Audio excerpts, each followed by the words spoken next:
Very good morning to you, Theo. And I suppose the first question here is, this death, the death of Charlie Kirk, has had a profound impact, it must be said, particularly obviously in the United States, but also here too.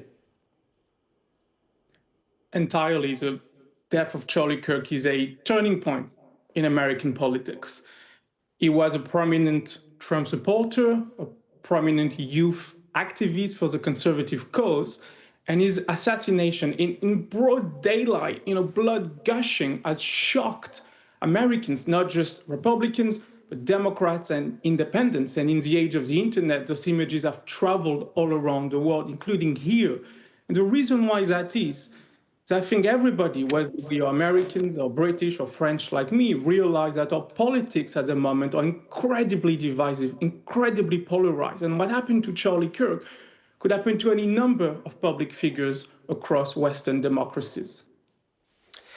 In saying that, it does seem that, let's call it assassinations of political figures, it is far more widespread in the United States. And that's why I would ask the question, is it a turning point in the sense that we have seen the assassination of political figures in the United States almost since the inception, it must be said, of the Republic?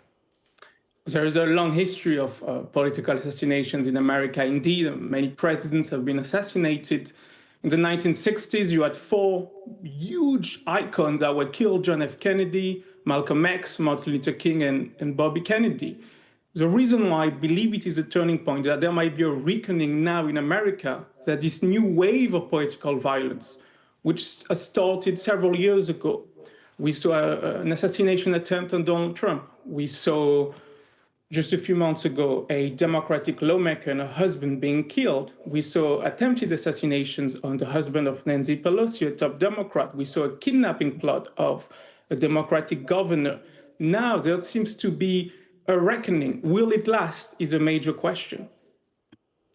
Then why the United States, though? I mean, there's an argument that politics here in Western Europe is equally as polarised, but we don't seem to have the same level of political violence here in the UK and Germany, Spain, France, for example. Has it got to do with the access to guns, or is it that politics is more polarised in the United States than even as bad as it is here in Western Europe? Evidently, it's both. America is always a little bit ahead of the curve. So their politics are even more polarized because it's a huge country, and it's a country that thinks in absolute terms, in good versus evil. That thinking is not so widespread in Europe, but it's starting to come up over here as well. And of course, the access to guns, the utter tragedy. You have millions and millions of guns in circulation in the United States. Obviously, it plays a major part. And anyone saying it doesn't is acting in bad faith. There is a suspect in custody for the assassination of Charlie Kirk. We don't know a lot about him, and we should be careful about jumping to conclusion, but it appears that he came from a family that was embedded in American gun culture. There are pictures of him at gun shows. He was a hunter. So in this specific case, access to guns probably did play a part in making it possible for the shooter to carry out his crime.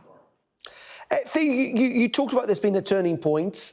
Could it be a turning point, though, for the better? Or is there a pathway to a better future in which political violence doesn't exist? Or do you, if there is, by the way, how does that come about? Where's the leadership on either side of the aisle in the United States when it comes to this?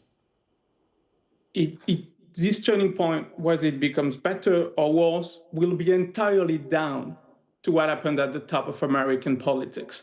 And at the very top of American politics is the American president.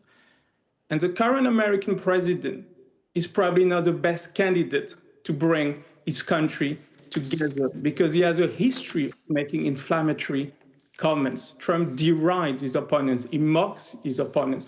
Just 2 weeks ago, Donald Trump put a picture of himself as a character from Apocalypse Now.